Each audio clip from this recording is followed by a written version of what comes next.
Welcome back. When you need fresh herbs for dinner, why not just snip them from your own garden? Flower design expert Jay Schwanke is here to share us a creative way to grow them with an herb tower. Exactly. I like this. You got to always go bigger, bigger, bigger. Bigger, bigger, bigger. Well, and I love having the herbs at the back door. Yeah, that is nice. Just dash out there and cut them off, and they love to be trimmed. That's one of the great things about them. So you trim them up when you need them. So again, any pots will work. And I just want to show you, they come in these great peat pots. I got these at Flowerland. Oh, so it was not in a pot, it was just in this, and you just plant the whole thing. And I can plant that whole thing that's earth-friendly. Right down inside there. Don't you know it? That's wonderful. And the great part about this, too, is we're reusing pots that we had before. Okay? So we get those guys, and they're all planted in here.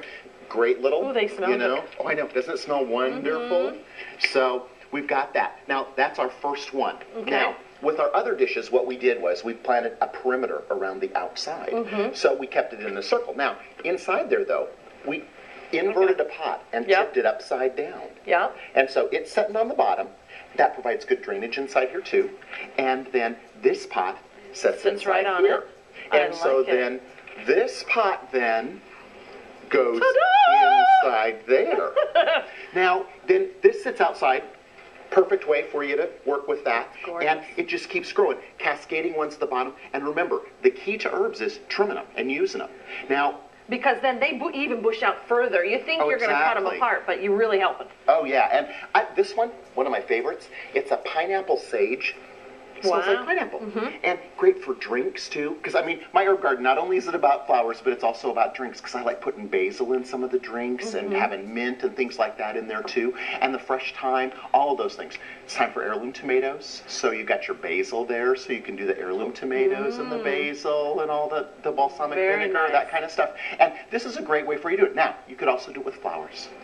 Very cool. So if you want to do pansies on one row right now because it's a cool crop, that's great, but then also putting your other things in there. Or maybe for you, maybe this is too many herbs, do herbs on one layer.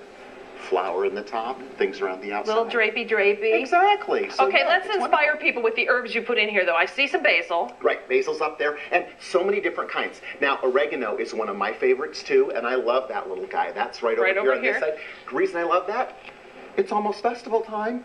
Souvlaki.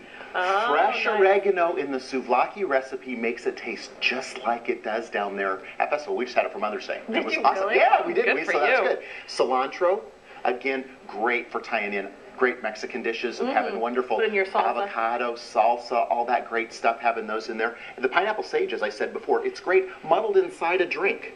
And you can even muddle it in your iced tea and then put a little piece of pineapple on the side up there. So that's a perfect way, too. Very cool. I always throw a little lavender in there, too, because we were in the last segment, we were just talking about lavender can be calming for the dogs. I thought, how perfect is that? Very nice. You got that, too. I have one of those by my driveway, and sometimes I purposely drive across it to make my garage smell good. When I get in the garage, hey, you know. Perfect. Pull over the top of it. Hey, we have a picture of one that you sent to us, and we want to show it off because it's really cool. This is kind of grown up. Yeah, this was one that I actually did in Lincoln, Nebraska. When I was out there with Campbell's Nursery, and I was doing a little entertainment program for them out there. But any types of pottery will work. And just notice, there's some great plastic pots, great decorative colors that are out there too. So kind of experiment with things you have. You can mix and match different colors. And great independent garden centers all throughout our city have wonderful stuff that you can The cool thing about using plastic rather than clay in Michigan is these herbs grow well into the fall. Even into the first frost, you can crack your clay pots, but these will hold up. And drainage in the bottom, too. I like using the packing peanuts. Yeah. But I put them inside a plastic bag first and then put them in the bottom of the container. Because then when I dump it out in the fall, packing peanuts don't go everywhere. I can grab the bag up again and stick it in the garage. He's so smart. Do you hear God watering all the plants right now? He's taking care of us. Yep. All right, you can find out more about Jay and You Bloom online at the Take 5 homepage. And Facebook is a great way to connect, but you may be sharing too much information and not even know it. When we come back, 7 things you need to stop doing on Facebook right now, mister.